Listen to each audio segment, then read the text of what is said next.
Hello friend, welcome to Learnpur. मैं शुभम हूँ आप लोगों के साथ लर्नपुर से। आज का जो वीडियो भी है बहुत ज़्यादा इंपॉर्टेंट होने वाले उन सभी के लिए जो भी मकाओ सीटी 2025 का जो काउंसलिंग है भैया उसके ऊपर अपडेट क्या है वो जानना चाहते, कब स्टार्ट हो सकता है ये जानना चाहते हैं। तो ये वीडियो उन सभी के लिए बहुत ज़्यादा इंपॉर्टेंट होने वाले।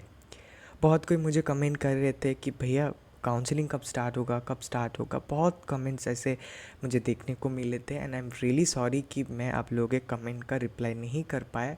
एंड बहुत कोई मेरे से नाराज़ और गुस्सा भी है कि भैया अब वीडियो नहीं ला रहे, आप रिस्पॉन्स नहीं कर रहे। And I am really sorry कि मैं नहीं कर पाया क्योंकि तबीयत थोड़ा बिगड़ गया था बीच में, तो इस वजह से मैं आप लोगों के लिए वीडियो नहीं ला पाया।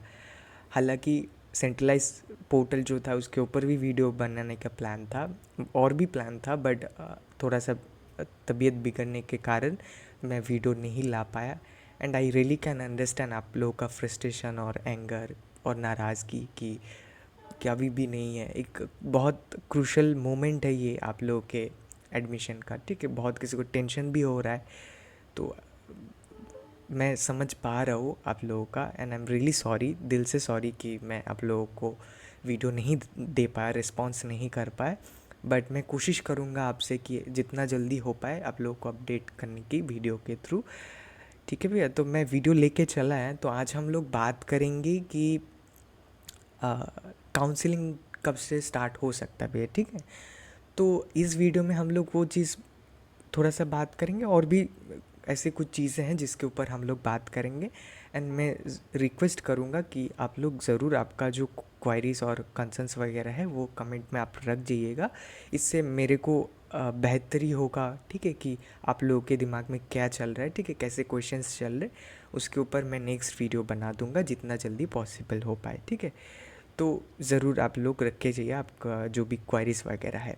तो एक बार हम लोग देख देते हैं भैया काउंसलिंग वगैरह कब स्टार्ट हो सकता है। तो जैसे कि आप लोग देख पाओगे यहाँ पर जो है, यहाँ पर अभी जो अपडेट है रिसेंट का जो अपडेट वो रिज़ल्ट के ऊपर ही था। तो रिज़ल्ट ही हमारा लास्ट अपडेट था ऑफिशियल पोर्टल का, मैकआउट सीईटी का। और कोई अपडेट यहाँ पर नहीं था भैया, ठीक है, अभी तक तो नहीं आया। जब मैं वीडियो बना रहा हूँ अभी तक नहीं आया एंड बाद में हम लोग देखेंगे। बट यहाँ पर क्वेश्चन अब ये है भैया कि काउंसलिंग कब से स्टार्ट हो सकता है, कब आ सकता है उसके ऊपर नोटिस वगैरह मैकआउट से, ठीक है। तो अभी तक नहीं आया, बट कब हम लोग एक एक्सपेक्ट कर सकते हैं। तो यहाँ पर जैसे कि आप लोग देख पा रहे हो, ये मेरा 2024 का एक वीडियो है जहाँ पर मैं काउंसलिंग कब स्टार्ट होने वाला है इसके ऊपर मैं बता रहा था। तो यहाँ पर आप लोग यहाँ पर देख पाओगे, शायद दिख रहा होगा, अगर नहीं दिख रहा हो मैं बता देता हूँ कि यहाँ पर मैं बता रहा हूँ कि 27 से स्टार्ट होने वाला था, ठीक है, स्टार्ट हुआ था 2024 में काउंसलिंग और वो चला था 30 तारीख तक। मतलब 3 दिन तक हमारा जो काउंसलिंग है भैया वो मैकआउट सीईटी का काउंसलिंग वो चला था। तो 27 तारीख का मतलब जुलाई के 27 तारीख को पिछले साल 2024 में मैकआउट सीईटी का जो काउंसलिंग है वो स्टार्ट हुआ था भैया। तो इस साल भी हम लोग यही एक्सपेक्ट कर सकते कि इस महीने में मतलब जुलाई में आज जब मैं वीडियो बना रहा हूँ, आज तो 8 जुलाई है, ठीक है। तो जुलाई के 8 तारीख से लेके 27 तारीख ये हमारा एक टाइम फ्रेम है। तो इसके अंदर ही हमारा जो काउंसलिंग का डेट है वो अनाउंस हो सकता है। अब ऐसा क्यों है भैया, क्यों नहीं 27 तारीख? क्योंकि अब जो होते आ रहा है इस साल, रिज़ल्ट भी इस साल पिछले साल की तरह नहीं हुआ था। पिछले साल जो जब रिज़ल्ट आया था, इस बार बहुत जल्दी रिज़ल्ट पब्लिश कर दिया, ठीक है।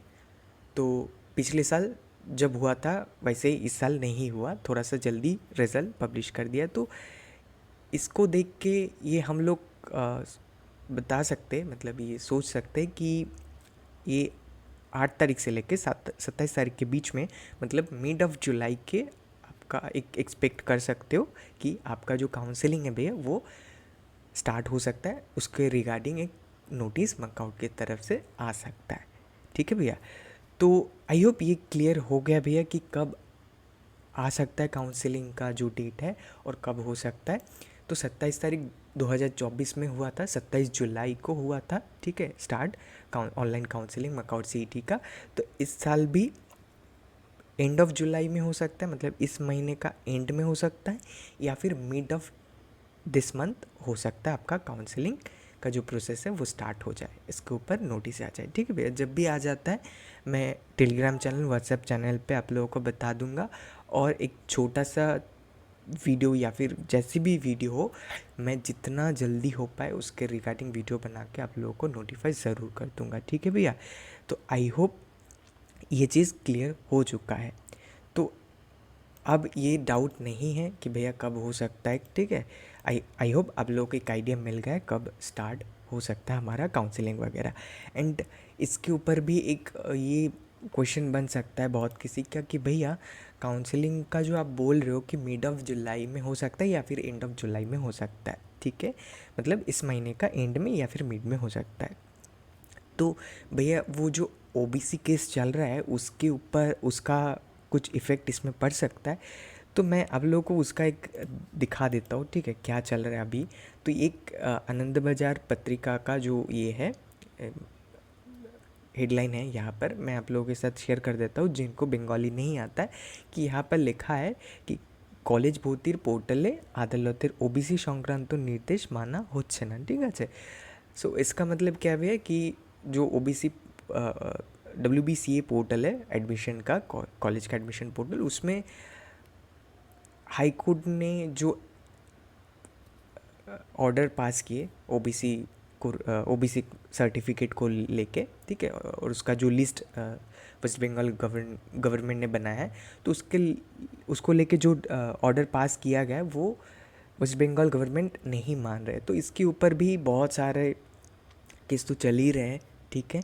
एंड और भी एक है कि यहाँ पर आप देख पाओगे जो सेंट्रलाइज एडमिशन पोर्टल है उसमें डेट एक्सटेंड कर दिया गया 15 तारीख तक। हालांकि 16 तारीख को आपका जो हियरिंग है, ठीक है, कलकत्ता हाई कोर्ट का, और ओबीसी लिस्ट के ऊपर इसका जितने भी मैटर्स वगैरह है उसको सुनेंगे कलकत्ता हाई कोर्ट। तो यहाँ पर आप देख पाओगे high court postponed the hearing for all OBC related cases to July 16। तो पहले 14 जुलाई को था, फिर वो 16 जुलाई को पोस्टपोन कर दिया। अब यहाँ पे सेंट्रलाइज एडमिशन एक्सटेंड कर दिया 15 तारीख तक, ठीक है। आप यहाँ पर देख पा रहे हो कि एक्सटेंड कर दिया 15 तारीख तक, फिर आपका हियरिंग हो रहा है 16 तारीख को। तो वहाँ पर आपका जो नया लिस्ट बनाया है ओबीसी रिलेटेड, तो वहाँ पर ओबीसी ए बी क्या रहेंगे नहीं रहेंगे, लिस्ट क्या रहेगा, तो इसके रिगार्डिंग जितने भी है वो सुना जाएगा। फाइनल एक जो भी वर्डिक्ट रहेगा कलकत्ता हाई कोर्ट से वो हम लोग जानने को मिलेगा। तो इसके ऊपर ये सारे हेडलाइन तो आप लोग देख पाओगे, और भी आप लोग सर्च करोगे ओबीसी को लेके, ठीक है, सर्टिफिकेट को लेके, तो आप लोगों को मिल जाएगा। एंड ये जो भी चीज़ें चल रहे अभी वेस्ट बंगाल में ओबीसी सर्टिफिकेट को लेके, ओबीसी ए बी नया लिस्ट जो भी बनाया है वेस्ट बंगाल गवर्नमेंट ने, तो भैया ये चीज़ क्या इसकी हमारे मैकआउट सीईटी काउंसलिंग के ऊपर इफ़ेक्ट कर सकता है? तो मैं बता दे रहा हूँ कि इसमें इफ़ेक्ट करने का जो चांसेस है बहुत बहुत कम है। अब बोलोगे भैया क्यों है, क्यों कम है? क्योंकि बाकी सब चीज़ों में तो इफ़ेक्ट कर रहा है। अब जिनको नहीं पता किस में इफ़ेक्ट कर रहा है, मैं उनके लिए बता दे रहा हूँ कि WBJE जो इंजीनियरिंग एंट्रेंस एग्ज़ाम है वो WBJE है, फिर नर्सिंग के लिए जेनपस UG वगैरह है, ये सारे जो भी एंट्रेंस एग्ज़ाम्स है चल रहे वेस्ट बंगाल में, इसका रिज़ल्ट काउंसलिंग अभी भी पेंडिंग है। रिज़ल्ट नहीं आया, काउंसलिंग में उनका जनरल रैंक बनता है, फिर कैटेगरी वाइज रैंक बनता है। और यहाँ पर मैकआउट सीईटी वैसा नहीं है, मैं पहले भी बताया था आप लोगों के साथ कि मैकआउट सीईटी जो है भैया वो बहुत ही सिंपल रहता है, ठीक है, और ट्रांसपेरेंट नहीं है मैकआउट सीईटी, ठीक है। जैसे मैंने बोला था पहले कि आपने कितना स्कोर किया ये नहीं बताता, ये ट्रांसपेरेंसी नहीं है इसमें। और ऊपर से यहाँ पर कैटेगरी वाइज कितना सीट है वो भी नहीं यहाँ पर डिस्क्लोज़ किया गया है मैकआउट से। अब पता नहीं इस साल क्या करे, बट यहाँ पर आपको नहीं मिलेगा कि कैटेगरी वाइज मैकआउट के अंदर जो एक सीईटी के थ्रू एडमिशन होता है उसमें कैटेगरी वाइज कितना सीट्स वगैरह है। तो और जो रैंक यहाँ पर पब्लिश किया गया है वो कोई कैटेगरी वाइज रैंक नहीं, वो जनरल रैंक ही पब्लिश किया है। हालांकि आपका कैटेगरी मेंशन है, लेकिन वहाँ पर जो रैंक है वो आपका जनरल रैंक ही है, ठीक है। तो ये यहाँ पर कोई कैटेगरी वाइज का रैंक का कोई मसला यहाँ पर नहीं है, क्योंकि यहाँ पर वो सारी चीज़ का नहीं है, तो वहाँ पर तो दिक्कत नहीं हुआ, रिजल्ट आ गया, ठीक है। WBJE अटका हुआ है, जेनपस UG अटका हुआ है, मकाऊ CET यहाँ पर आराम से निकाल दिए, ठीक है, रिज़ल्ट वगैरह निकाल दिए और काउंसलिंग भी निकाल ही देंगे। तो यही है। और इन हाउस में जो एडमिशन होगा, क्योंकि बाकी तो प्राइवेट कॉलेज है, उसमें तो कैटेगरी का कुछ है नहीं, क्योंकि इन हाउस एक गवर्नमेंट इंस्टीट्यूशन है, और गवर्नमेंट इंस्टीट्यूशन में कैटेगरी वाइज सीट रखना वहाँ पर ऐसा है कि रखना ही पड़ेगा, ठीक है। उनको तो कोई भी गवर्नमेंट इंस्टीट्यूशन हो, वहाँ पर कैटेगरी वाइज सीट उनको रखना ही पड़ेगा। तो वहाँ पर मैकआउट में भी, मैकआउट का इन हाउस कैंपस में भी है, लेकिन कैसा है, क्या है, नहीं है, वो यहाँ पर कुछ नहीं है। एंड इसके ऊपर कोई अपडेट वगैरह भी मैकआउट से नहीं आया कि हम लोग ये नहीं लेंगे, वो नहीं लेंगे, ठीक है। तो यहाँ पर वो OBC को लेके यहाँ पर होने का चांसेस बहुत बहुत कम है भैया, ठीक है। तो यहाँ पर ऐसा कोई दिक्कत वगैरह नहीं होने वाला है। तो आई होप भैया ये सारी चीज़ आप लोगों को क्लियर हो चुके। मिड ऑफ जुलाई के बीच में आने का चांसेस है, एंड एंड ऑफ जुलाई में भी आ सकता है। तो ये इसमें कोई दिक्कत नहीं होगा, ये आराम से हो सकता है कि आपका काउंसलिंग वगैरह करवा दे मैकआउट, ठीक है। तो आई होप भैया डेट वगैरह आप लोगों को मिल गया। अब हम लोग और एक बहुत इम्पॉर्टेंट चीज़ जिसके ऊपर बात करेंगे, तो यहाँ पर हम लोग 2 टाइप के स्टूडेंट्स को लेंगे, ठीक है, जो काउंसलिंग के लिए वेट कर रहे हैं। एक जिनका एडमिशन भैया डन है। आप पूछोगे भैया जो जिनका एडमिशन डन है वो वेट क्यों कर रहे हैं? क्योंकि एडमिशन आप डायरेक्ट करवा लेते प्राइवेट कॉलेज में, तो बहुत ऐसे कॉलेजेस हैं जो बोलते रैंक कार्ड से नहीं होगा, आपका एप्लीकेशन से भी नहीं होगा, आपका एप्लीकेशन देने से भी नहीं होगा, आपका रैंक कार्ड देने से भी नहीं होगा। मैंने आपका एडमिशन मतलब आपका डायरेक्ट एडमिशन तो करवा दिया है, ठीक है, बट फाइनल मतलब एकदम पूरा जो एडमिशन प्रोसेस है पूरा कंप्लीट करवाने के लिए मुझे मैकआउट CET का अलॉटमेंट लेटर भी चाहिए होगा, ठीक है। वो तो आपका प्रोविजनल एडमिशन करवा देते, फाइनल एडमिशन के लिए उनको अलॉटमेंट लेटर चाहिए होता है। तो ज़्यादातर जो प्राइवेट कॉलेज हैं जहाँ पर बच्चे जाके डायरेक्ट एडमिशन करवाते हैं, तो वहाँ पर वो क्या बोलते, वो बोलते कि आप जाओ CET काउंसलिंग में बैठो, हमारा कॉलेज सिलेक्ट करो, ब्रांच वही सिलेक्ट करना, कोर्स वही सिलेक्ट करना, देन जो भी अलॉटमेंट आपको मिलेगा वो लाके हमको सबमिट करो, आपका एडमिशन फाइनली डन। इतना ही रहता है, इसलिए बच्चे वेट करते हैं, ठीक है। तो जिनका डन वो वेट कर रहे काउंसलिंग के लिए, और दूसरे टाइप के स्टूडेंट्स हैं जिनका डन नहीं है, नॉट डन, ठीक है, नॉट डन येट। तो जिनका अभी तक कंप्लीट नहीं हुआ, मतलब एडमिशन जिन्होंने नहीं किया, तो वो क्या करें, अब ज़रूर ट्राई करना। सेंट्रलाइज एडमिशन पोर्टल है, उसका 15 तारीख तक एक्सटेंड कर दिया है, तो उसमें भी आप कोशिश करना। और अगर आपको इन हाउस में ही जाना है तो आपका काउंसलिंग के लिए वेट करना ही पड़ेगा, क्योंकि काउंसलिंग के बिना आपका कोई वे नहीं है एडमिशन लेने का इन हाउस कैंपस में। अगर आपको प्राइवेट में जाना है तो आप सीधा जाके उनसे बात करके एडमिशन करवा लो, प्रोविजनल एडमिशन करवा लो। क्यों भैया? क्योंकि वो आपको, इससे क्या होगा, आपको एक कॉलेज से गाइड भी मिल जाएगा और वो सीट आपको मिलने का चांसेस भी बढ़ जाता है, ठीक है। अगर आप काउंसलिंग के लिए वेट करते हो, आपको अगर प्राइवेट में ही जाना है, आप काउंसलिंग के लिए क्यों वेट करोगे? क्योंकि काउंसलिंग में वेट करोगे तो घूम फिर के वही कॉलेज मिलने वाला है जो आप, जहाँ पर आपको जाना है, और काउंसलिंग में आप कोई भी कॉलेज सिलेक्ट कर दे, कोई भी आपको मिल जाएगा और फिर आपको दिक्कत हो जाएगा। इससे अच्छा है आपको जो भी कॉलेज में प्राइवेट में जाना है आप चूज़ कर लो, घर के आसपास, थोड़ा सा दूर में, या फिर कहीं और, जो भी आपको पसंद हो वहाँ पर जाकर आप एडमिशन करवा लो, आपको वहाँ पर अलॉटमेंट मिल जाएगा, आप सबमिट कर देना। और ऐसी भी कॉलेज है जिनको CET का मार्क्स से कोई लेना देना है ही नहीं, और ऐसी भी कॉलेज है जिनको CET का कुछ देखते भी नहीं है, वो सीधा आप कॉल करोगे, बोलोगे एडमिशन लेना है, आपका फाइनल एडमिशन करवा देते। उनको ना अलॉटमेंट लेटर चाहिए होता, ना आपका एप्लीकेशन फॉर्म चाहिए होता, ना आपका रैंक कार्ड चाहिए होता है, कुछ नहीं चाहिए होता। वो सीधा कॉल करेंगे, बोलेंगे सर हमको एडमिशन लेना है, तो मैं आ जाऊँ, हाँ आ जाइए, आपका फाइनल एडमिशन डन, और कुछ नहीं बोलेंगे। कोई कोई ऐसे कॉलेज है जो बोलेंगे आपको आपका रैंकर सबमिट करना पड़ेगा देन आपका फाइनल एडमिशन डन। कोई कोई ऐसे भी रहते बोलेंगे फाइनल एडमिशन डन बट आपको अलॉटमेंट लेटर सबमिट करना, मतलब आपका प्रोविजनल एडमिशन डन बट आपको जब काउंसलिंग स्टार्ट होगा आपको अलॉटमेंट लेटर सबमिट करना पड़ेगा। तो ये कॉलेज टू कॉलेज वैरी करता है, बट किन के केस में, प्राइवेट कॉलेज के केस में। तो इसलिए ज़रूर आप कांटेक्ट करना आपके कॉलेज में जिन्होंने एडमिशन ले लिया है, रिज़ल्ट आ गया है, अभी तक आपने कॉलेज में कांटेक्ट नहीं किया है तो ज़रूर कांटेक्ट करना कि सर अभी क्या करना है, वो बता देंगे। जैसे कि मैंने बोला, इतना ही बोलेंगे कि आप अलॉटमेंट लेटर के लिए वेट करो, मतलब अलॉटमेंट लेटर ला के दो, काउंसलिंग में पार्टिसिपेट करना। ये भी बोल सकते कि आपका हो गया, ठीक है। तब ज़रूर पूछ लेना कि मेरा फाइनल एडमिशन डन है या नहीं है, पूछ लेना, ठीक है। या फिर अलॉटमेंट लेटर ऐसा कुछ चाहिए होता है, किसी किसी के केस में चाहिए होता है, किसी किसी केस में नहीं चाहिए होता। आई होप भैया ये सारी चीज़ें क्लियर हो गए। तो वैरी, जैसे मैंने बोला, वैरी किन के केस में करता है, प्राइवेट कॉलेज के केस में ही वैरी करेगा। तो जिनको प्राइवेट में एडमिशन लेना है उनके लिए काउंसलिंग के लिए वेट करना कोई एक अच्छा डिसीजन नहीं होगा, ठीक है। तो अच्छा डिसीजन क्या होगा भैया, कि अब सीधा जो कॉलेज आपको पसंद हो, जो कॉलेज पसंद हो, कि भैया बोल रहे हैं ऐसा इस कॉलेज में जाऊंगा, ऐसा नहीं, जो आपको पसंद हो, जो आपको अच्छा लगे कि भैया रिटर्न ऑन इन्वेस्टमेंट इस कॉलेज से अच्छा मिलेगा मुझे, उस कॉलेज में आप चले जाओ, एडमिशन ले लो, ठीक है। बाद में ऐसा भी हो सकता है कि कॉलेज ऐसे भी करते हैं कि वो जानबूझ के बोलते हैं कि सीट नहीं है, ठीक है, ये भी बोलते हैं।